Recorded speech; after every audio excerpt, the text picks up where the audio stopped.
శ్రీ గురుభ్యో నమః. హిందువులు జరుపుకునే ప్రతి పండుగకు ఒక ప్రాముఖ్యత ఉంటుంది. శ్రీ విశ్వావసు నామ సంవత్సరంలో ఇప్పటికే ఉగాది, శ్రీరామనవమి పండుగలు ముగిశాయి. ప్రతి సంవత్సరం చైత్రమాసం పౌర్ణమి రోజున హనుమత్ జయంతి ఉత్సవాలని జరుపుకుంటాం. ఈ ఏడాది హనుమాన్ జన్మదినోత్సవం ఏప్రిల్ 12, 2025న వచ్చింది. హనుమాన్ జయంతి గడియలు ఎప్పుడు ప్రారంభమయ్యాయి, ఆ రోజు ఎలా పూజ చేయాలి అనే విషయాలని ఇప్పుడు మనం తెలుసుకుందాం. హిందూ పురాణాల ప్రకారం హనుమంతుడు చైత్రమాసం పౌర్ణమి రోజున జన్మించాడు. ఈ సంవత్సరం అంటే 2025 ఏప్రిల్ 12 శనివారం వచ్చింది. హనుమంతుడు శివుని అవతారం, అంజనాదేవి కేసరిల కుమారుడు. త్రేతాయుగంలో హనుమంతుడు అంజని తల్లి గర్భం నుండి జన్మించాడు.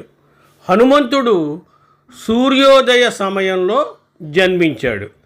హనుమాన్ జన్మదినోత్సవం శుభ సమయం చైత్రమాసం పౌర్ణమి తిథి ప్రారంభం ఏప్రిల్ 12 తెల్లవారుజామున 3:23 ప్రారంభమవుతుంది.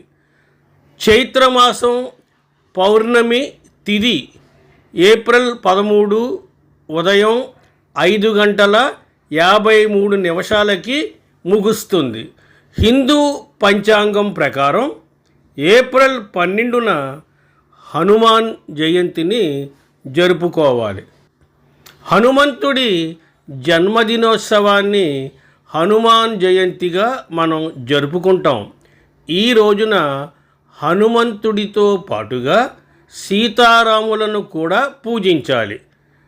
ఏప్రిల్ 12 ఆ రోజున బ్రహ్మ ముహూర్తంలో నిద్రలేచి స్నానం చేసి ఎర్రటి వస్త్రాలను ధరించాలి.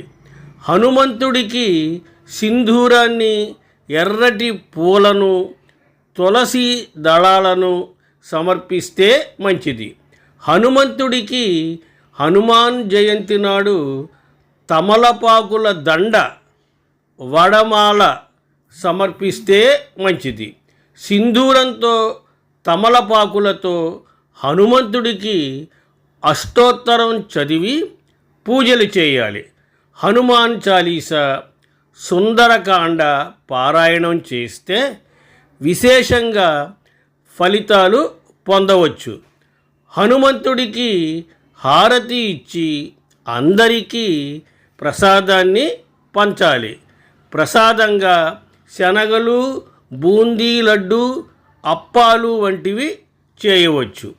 హనుమంతుడిని చిరంజీవిగా కొలుస్తారు. 8 మంది అమరుల్లో ఒకరిని అంటారు. ఇప్పటికీ కూడా ఆంజనేయస్వామి భూమిపై ఉన్నారని నమ్ముతారు.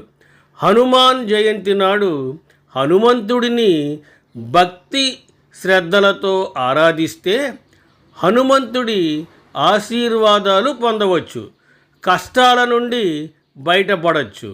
హనుమాన్ చాలీసా పారాయణం చేయడం వలన దుష్టశక్తులు తొలగిపోతాయి, శాంతి, శ్రేయస్సు లభిస్తాయని విశ్వసిస్తారు. స్వస్తి, శుభమస్తు. జై హనుమాన్.